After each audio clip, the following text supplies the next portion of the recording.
Well, folks, if you live in Tuscaloosa or you're just in town visiting, be sure to stop by Nooks Express Cafe.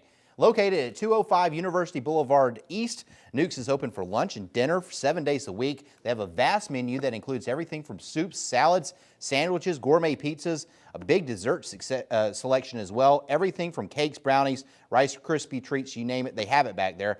I ate there last night, had the grilled chicken sandwich and vegetable soup, absolutely delicious. Also, if you'd like to kick back, relax with your friends, they also have a good variety of both imported and domestic beer, along with a nice wine selection. That's Nooks Express Cafe, located at 205 University Boulevard East, right next door to the University of Alabama campus. Well, 'tis the season when the preseason award watch lists come out. 3 Crimson Tide players are listed as potential candidates for the Bronco Nagurski Trophy. They are defensive lineman Marcel Darius, safety Mark Barron, and linebacker Dante Hightower. The Nagurski Award is given annually to the nation's best defensive players. Meanwhile, offensive lineman James Carpenter and Barrett Jones are on the Outland Trophy watch list. That award is given annually to the nation's best linemen. And check this out. This is the Sporting News preseason All-America teams, and quite a few Alabama guys on that list. Mark Ingram, the lone first-teamer, but look at the second team there. Julio Jones, Marcel Darius, Dante Hightower, Mark Barron, and Barrett Jones also gets noticed on the third team. Well, a former Crimson Tide quarterback has been hired as the head football coach at the new Sipsey Valley High School. Lance Tucker, number 6 in these pictures, will start up the program at the new school. Tucker was a quarterback for the Tide from 1994 to 1997. He played his high school ball at Fayette County and was the 4A Player of the Year once. Monday, the Tuscaloosa County Board of Education officially hired Tucker when they approved his teaching contract. And one baseball note to mention, this afternoon, the Tuscaloosa News reported that Alabama junior second baseman Ross Wilson has signed with the White Sox, and that junior pitcher Jimmy Nelson is close to signing with the Brewers after the successful completion of a physical. Well, stick around. Coming up next on Tider Insider TV, Nick Saban sits down for a revealing one-on-one interview with the Sporting News. We'll tell you what he had to say. Also, Tider Insider TV, taking your phone calls, answering your emails.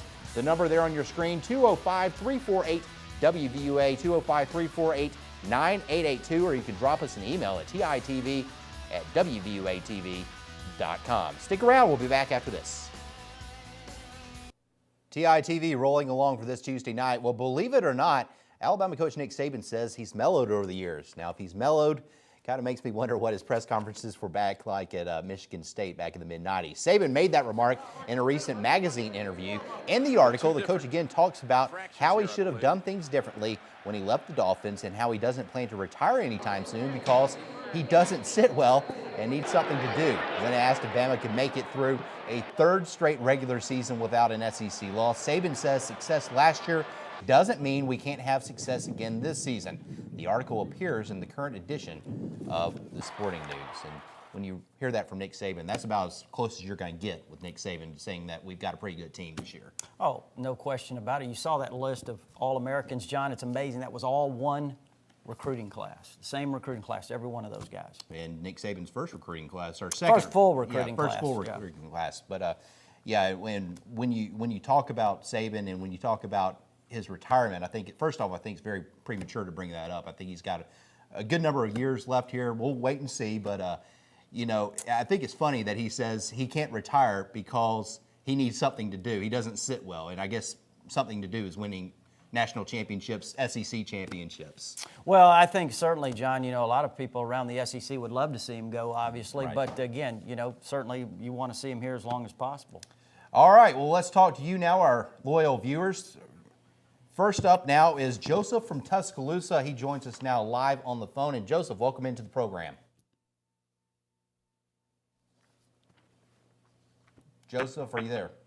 All right, Joseph is not there. Folks, if you want to talk, be sure you hang on the line, turn down your television set. But Joseph left his question, how many recruits for the 2011 season does Alabama have at this point? Well, I'm assuming he means how many commitments does Alabama have currently. I think it's, what, 14, John, with the latest commitment. And, you know, I think, they'll probably sign the limit, which is 28. In terms of you can sign that many, you can only bring in 25, as we know. But, you know, I think they'll probably sign another full class, or certainly close to it. Next up is one of our viewers that watches us always over there in West Blockton. Trey joins us now. Trey, what's going on tonight? Not a whole lot. How are y'all doing? Doing fine. Yeah, I was wondering, I know Auburn was really after Lamichael Fanning before. Now it seems like it's gone up to somewhat of a white-hot level, their push for his verbal. And I read some comments recently kind of disconcerted, after having read them. Am I inferring a little too much from these comments, or is his commitment a little fragile at this point? Let me ask you, first of all, Trey, where did you read the comments? I think it was in Bones' article. Okay. Well, let me just say this about Lamichael Fanning's commitment to Alabama. Anytime you make an early commitment, that certainly does not, there's a long way to signing day. Anything can happen. He plays at Auburn High School. He's originally from the state of Georgia, somehow ended up at Auburn before last season. We all know he's a great prospect, and, Auburn certainly does not want to lose someone like that from their own backyard, and they're going to continue to recruit him. I know that he has a great relationship with not only Nick Saban, but with Kirby Smart. They've done an outstanding job of recruiting him. He was here at the camp recently. The way I look at it right now, I think Lamichael Fanning is a fairly solid commitment to Alabama. But again, I also realize that, what can happen down the road. Yeah, never say never until actually signing day rolls around. Next up is another one of our loyal viewers, Gary from Fayette County. Gary, welcome on into the program tonight. All right, Gary's not there, I don't think. He wants to know about Isaiah Crowell from Georgia. Yeah, great running back, John, about 6 feet, 205 pounds, kind of in that Trent Richardson or the Mark Ingram mold, the kind of running back that Alabama likes, great speed and has the size and what have you, and has many offers throughout the country, had over 1,900 yards rushing last year, close to 30 touchdowns, and probably going to come down to Alabama and Georgia. We had an article with Isaiah here recently on TiTVinsider.com after a visit he took about 8 to 10 days ago here in Tuscaloosa, and it's going to probably come down to Alabama and Georgia. He's a lifelong Georgia fan, but Alabama's done a great job. Right now, it's dead even. All right. Dale from Moundville is our next caller tonight. Dale, welcome into the program. Hey, guys. How you doing? Doing fine. How are you?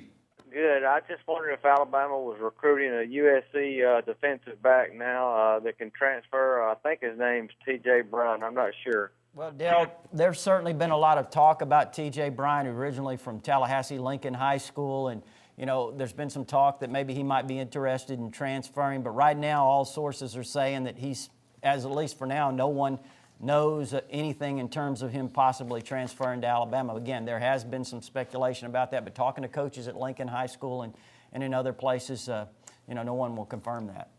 All right, our next caller tonight is J.W. from Double Springs. He joins us now live via the telephone. J.W., what's on your mind? I just want to know who's going to replace Mount Cody at nose tackle. Well, good question. Yeah, hard to replace a guy that like Terrence Cody, no question about it. But believe it or not, Josh Chapman's a great player in his own right. He started as a freshman against Tennessee. He's played significantly in terms of throughout his first couple of years, and I think that Josh Chapman's going to do a great job. And he's not the only one. And remember, Kerry Murphy is just going to be a sophomore, and he played in high school at Hoover with Josh Chapman. And Kerry's going to be an outstanding player in his own right. Brandon Moore's a freshman. So those are three guys that are going to try to fill that role. And when Josh Chapman was called on last year, he did a nice job out there. Oh, there's no question about it, John. This is his second year. Right. Last year was his second year as a sophomore, and this year he's going to assume that role as a starter. And, he probably does some things better than Terrence Cody. All right, let's get one quick email in before we go to break. This is about the Bama baseball team. Do you think that the Bama baseball team won't be any good next year? Well, they're going to have a bit of a rebuilding year, I think. You're basically going to be losing your entire infield right there. Jake Smith and Clay Jones to graduation.